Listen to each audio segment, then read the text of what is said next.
Quand nous lisons la paracha de Chukat, qui nous parle de la para Adouma, la vache rousse, de quoi s'agit-il? On va voir tout de suite tous les détails qui sont mentionnés à ce sujet.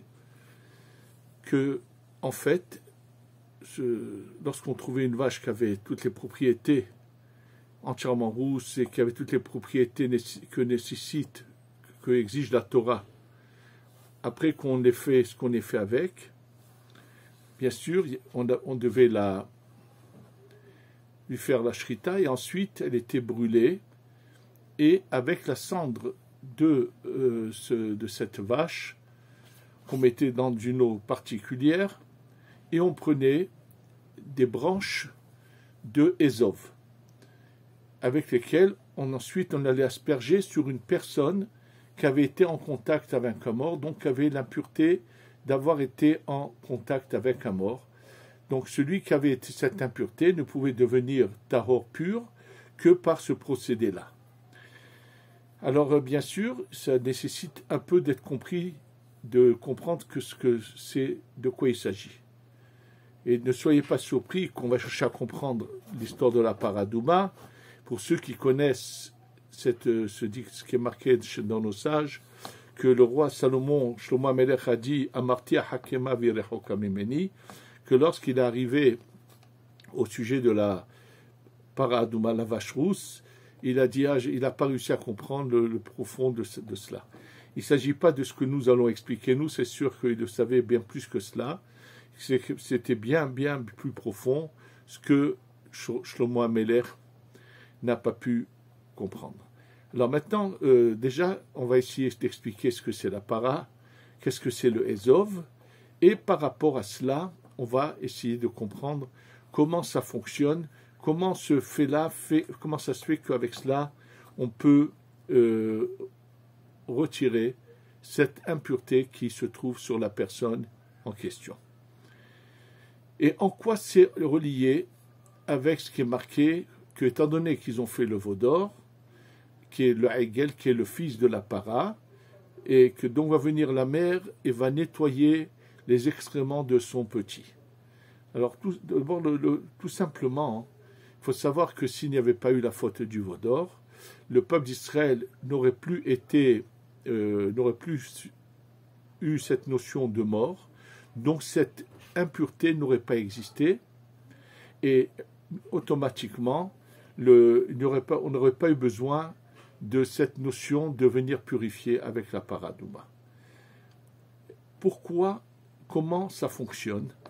Alors avant d'expliquer la para elle-même, un détail dont je vous ai parlé juste avant, c'est que je vous ai dit que, en fait, une fois qu'on avait brûlé, les cendres étaient mélangées avec de l'eau, et on prenait ce qu'on appelle le Ézov. Alors qu'est-ce que c'est le Ézov?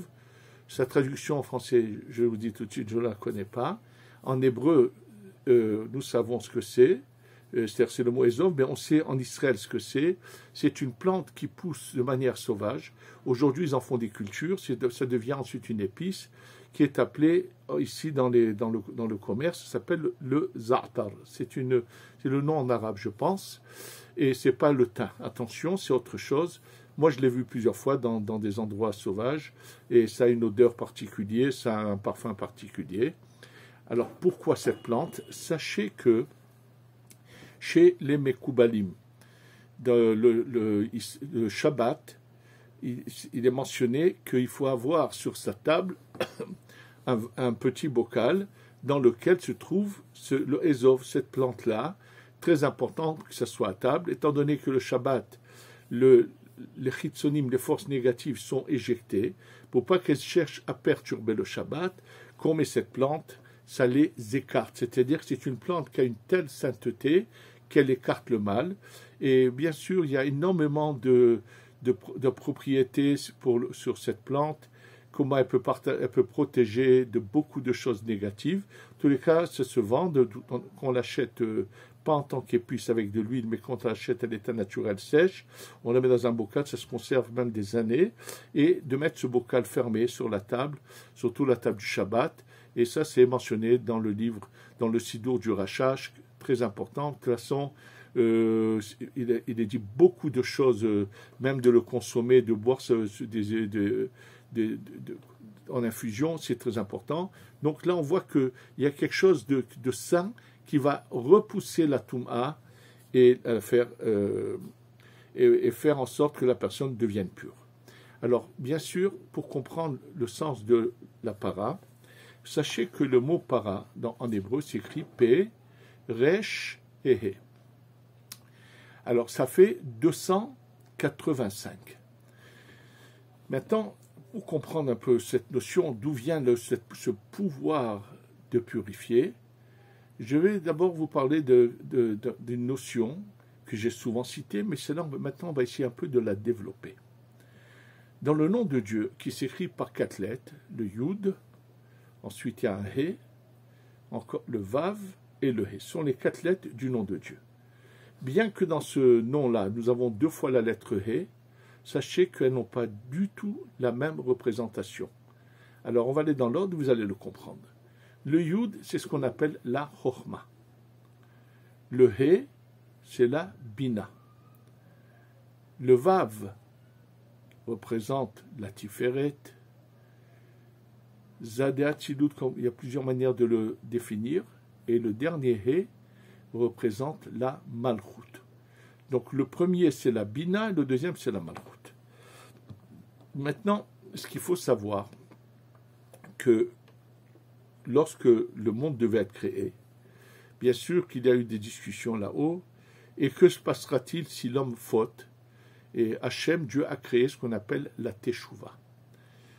Alors la Teshuvah, c'est un moyen de réparer nos erreurs, tout ce qu'on a pu faire, juste qu'il y a un problème, que comment je peux réparer ce que j'ai fait hier, alors que chaque jour c'est une entité, c'est-à-dire le jour d'hier, il n'est plus en ma possession.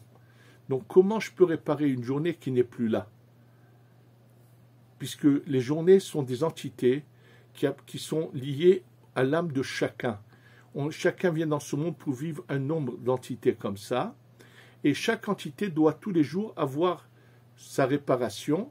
C'est comme ça que l'homme avance et arrive au but, et lorsqu'il aura réparé tous ces jours-là, il arrive au moment où il va passer à l'étape au-dessus. Et je vous le rappelle, je vous l'ai déjà dit, mais je vous le rappelle, l'explication de ces entités-là se trouve dans le Orach Chaim HaKadosh sur la paracha de Vayechi, lorsqu'on parle de la mort de Yaakov. Il est dit « Vayikrevu Yemei Yisrael Lamut » ils se sont approchés les jours d'Israël pour mourir.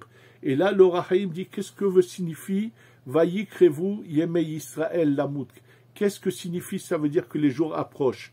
Et là-bas, donc, l'Orach Chaim explique que chaque jour de notre vie, on a quelque chose de particulier à faire pour le réparer. Et donc, on fait finalement un puzzle dans lequel il est composé de tant de jours. Or, si quelqu'un a fauté hier, comment aujourd'hui peut-il réparer une entité qui n'est plus devant lui? Alors sachez qu'il y a le temps est une création de Dieu, ce n'est pas une réalité, et que le temps dépend des 2 dernières lettres du nom de Dieu, le Vav et le He. En fait, le Vav, c'est les 6 jours de la semaine, et le dernier He, qui représente la Malchut, est représenté par le Shabbat. Au total, nous avons les 7 jours rassemblés. Mais c'est du temps, et là, il y a le problème. Par contre, dès qu'on va avant le Vav, dès qu'on est dans la Bina, on est au-dessus du temps. Il faut savoir que la Bina est considérée comme un mikvé, c'est-à-dire un lieu de purification. C'est-à-dire que lorsque le système a été mis en place, quand la lumière infinie est descendue, là, il y a la lumière de la Chokhma, elle dépasse le sens même des fautes et des choses qui ne doivent pas être faites. C'est comme, quelque part, pour avoir une image, un père et la mère. Et lorsqu'un enfant est petit, le père se charge d'emmener ce qu'on appelle la parnassa, ce qu'il faut à la maison, et d'éduquer, de faire beaucoup de choses. Et la mère s'occupe, lorsque son bébé est petit, c'est elle qui le lange, qui le nettoie, qui le lave, qui s'en occupe. C'est un peu dans cette image qu'il faut voir le rôle de la Bina. Simplement, le rôle de la Bina, il a 2 rôles. il a aussi le bâton, mais il a la possibilité de nettoyer. On peut, si on se rattache à la bina, on peut réparer et arranger les choses. Pour comprendre cette notion de la bina, combien elle est importante, alors la bina, je vous le rappelle, est au-dessus du temps. C'est-à-dire que si on se rattache à la bina, on est au-dessus du temps, donc les entités passées se représentent à nous et on peut réparer. Donc maintenant, on va voir quelle différence qu'il y a. Quand est-ce qu'on peut comment on se rattache à la bina pour arriver à ces réparations ou pas.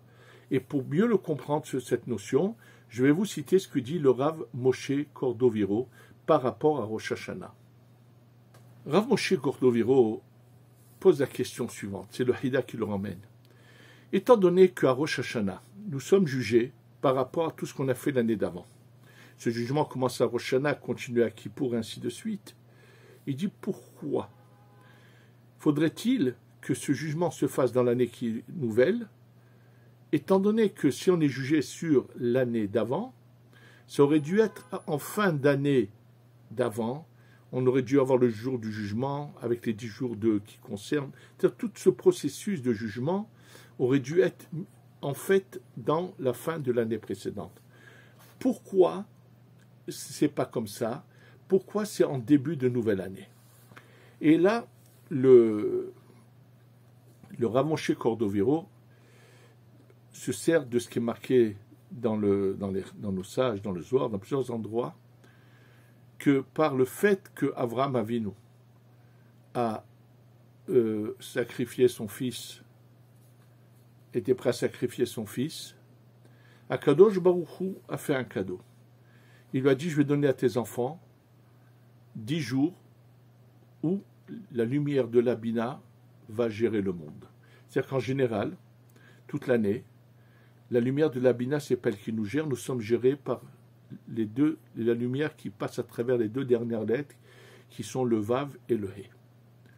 Mais, il y a 10 jours dans l'année, où cette lumière qu'on appelle la lumière de la Bina, c'est elle qui est là présente, c'est la lumière qui aide à nettoyer et à faire teshuva. C'est-à-dire que c'est le cadeau, et on va l'expliquer tout de suite.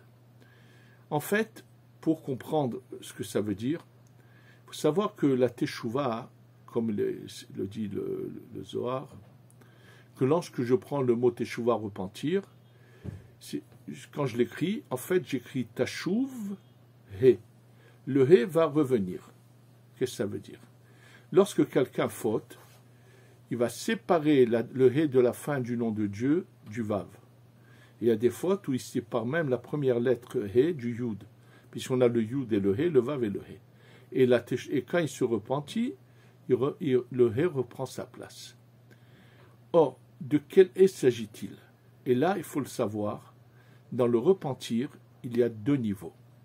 Il y a celui qui se repentit par crainte, par peur, parce qu'il voit que le fait qu'il a mal agi, combien de malheurs lui viennent, et il n'a pas envie de continuer comme ça, il voit que ça ne va pas du tout.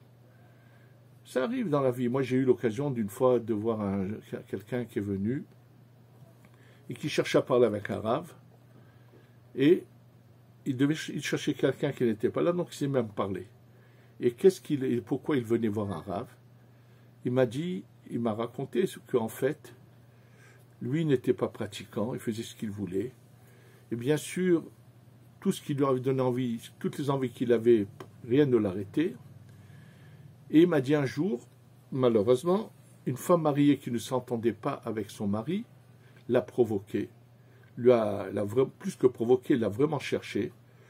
Et comme de toutes les façons, on n'avait ni foi ni loi, il n'a pas fait cas. Et malheureusement, il a touché à une femme mariée. Et pourquoi il avait tout d'un coup du remords ou quoi? Parce qu'il a remarqué que depuis le jour où il avait touché cette femme mariée, plus rien n'allait dans sa vie. C'est-à-dire que son travail ne marchait plus d'entrée d'argent, pas de boulot. Et il m'a dit, on dirait que les fils se mettaient à le fuir, alors qu'avant, ce n'était pas le cas. Donc, il s'est rendu compte qu'il s'est passé un événement ça l'a ébranlé, donc il a peur, il veut que ça change. Donc, aujourd'hui, quand il vient à faire teshuva, c'est pour que sa situation change. C'est-à-dire, c'est pas qu'il a du regret et de l'amour pour Dieu, de la compassion pour Dieu, et il regrette ce qu'il a fait, mais c'est tout simplement par intérêt. Donc une tchouva qui est comme ça, c'est-à-dire une tchouva qui est faite par intérêt, par crainte, tout comme vous voulez, ne répare pas les choses. Elle ne fait que diminuer la punition. C'est tout ce que ça fait. Quand est-ce que et ça, c'est le hé de la fin du nom de Dieu qui revient à sa place. Quand est-ce qu'une teshuva transforme les fautes en mérite? C'est quand on s'est monté jusqu'à la bina, et c'est pour cela, pour se rattacher cette lumière infinie qui est au-dessus de la gérance du monde, qu'on appelle la bina, qui est la première lettre du nom de Dieu, il faut la teshuva me'ava, le repentir par amour pour Dieu. Ça arrive que les gens un beau jour comprennent que finalement, le Tout-Puissant est là, c'est lui qui gère le monde, c'est lui qu'on lui doit tout, et que bon, bref, les gens font teshuva par ahava.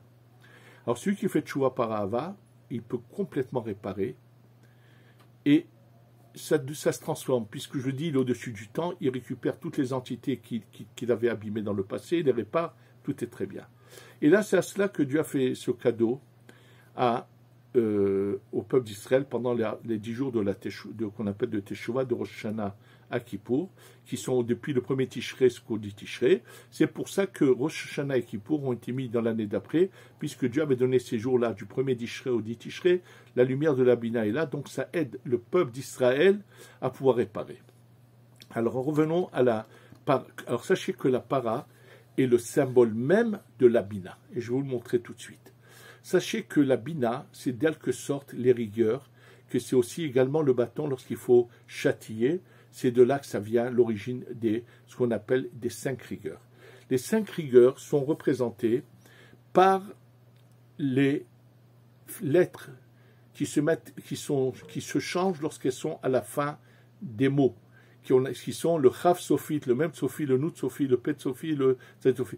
Elles sont mentionnées en général dans un ordre, pas dans l'ordre de l'alphabet, dans un autre ordre qu'on appelle Man Tsafar. Et dans l'ordre, ça serait Kim Napetz. Ces 5 lettres, quand vous faites leur compte, vous les additionnez, vous arrivez à 280. 280, c'est les 5 rigueurs. Donc, dès qu'on dit par, les par, ça veut dire 280, par dinim, ce sont les rigueurs qui sont sorties, qui commencent à châtier, et ça veut dire qu'ils peuvent agir d'une manière terrible, et bien sûr, c'est pas bon. Alors, qu'est-ce qu'on fait? Qu'on les ramène à leur source, elles s'adoucissent. On peut adoucir, changer le chose. Donc, le mot, cette para, cette vache-là que nous prenons, est en fait le symbole des 5, déjà son nom le porte, de ces 5 rigueurs qu'on va remonter à leur source pour les adoucir. Adouma, pourquoi rousse? Sachez que les couleurs ont un sens profond. Dans les Chazal, le Harizal nous explique que les couleurs dans les cheveux, que le noir, bien sûr, c'est la rigueur dure d'un jeune, le blanc, c'est la bonté, la miséricorde d'un vieillard qui sait avoir pitié, et le roux, c'est la couleur, pour les cheveux, je parle, de la malchoute. C'est pas par hasard que c'était la coutume dans tous les cas en Afrique du Nord à l'origine. Les femmes avaient les cheveux longs et elles les teignaient avec de la hinna, qui est une couleur rousse, qui donnait ça vient pas des Arabes, ça vient de la Kabbalah, que ça a un sens pourquoi il fallait qu'elles aient cette couleur.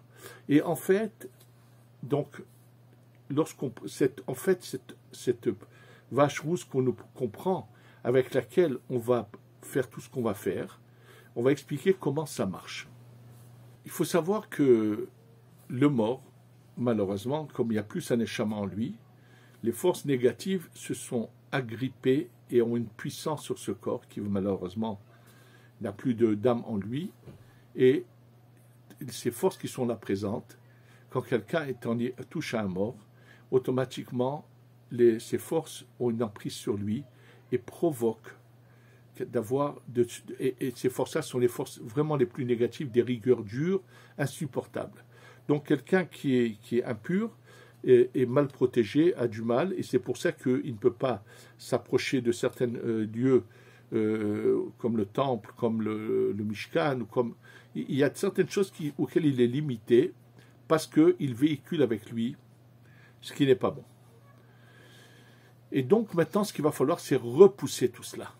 Alors on va remonter à la source, et cette vache qu'on aura trouvée va être le symbole de la finalité de ces lumières qu'on appelle ces 5 rigueurs qui, quand elles descendent jusqu'au bas, jusqu'au plus bas de la matière, et on va les prendre, et quand on va brûler cela avec du feu, on va en fait détruire ce qui est mauvais dans les rigueurs, et une fois qu'on aura détruit, mais les rigueurs sont là, elles seront adoucies, complètement changées.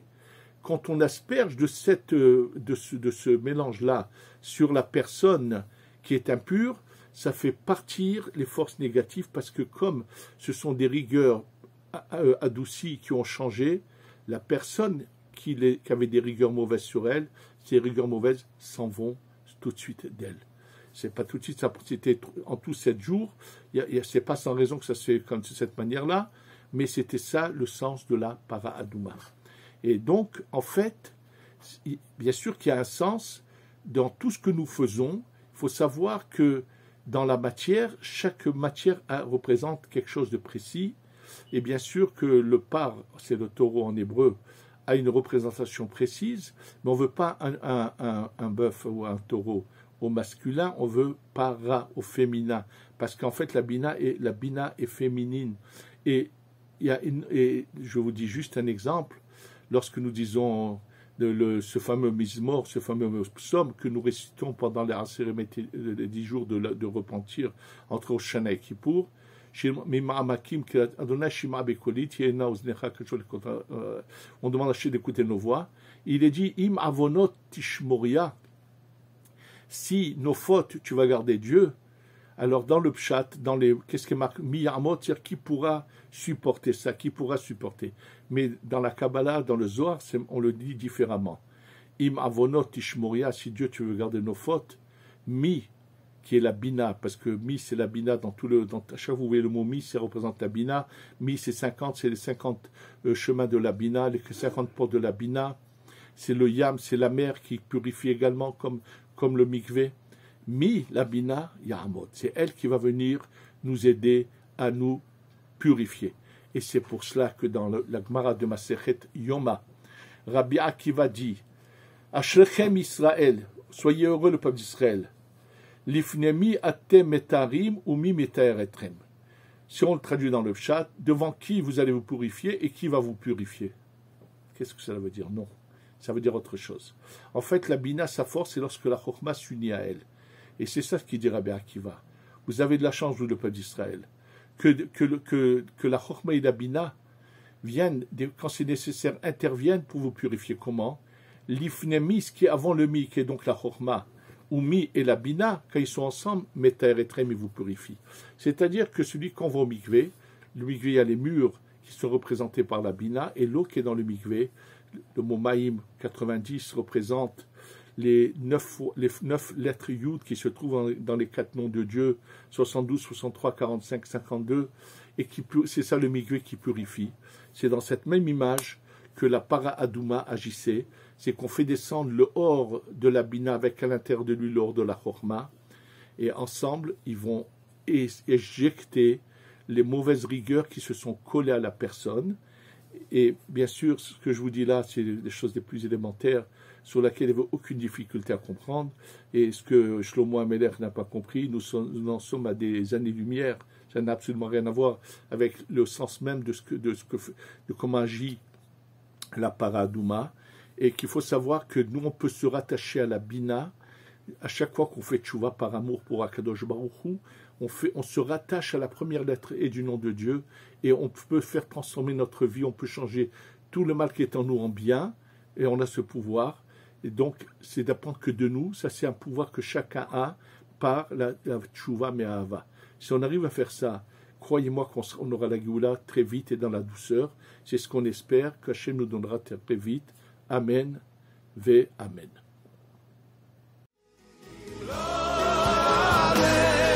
Jerusalem.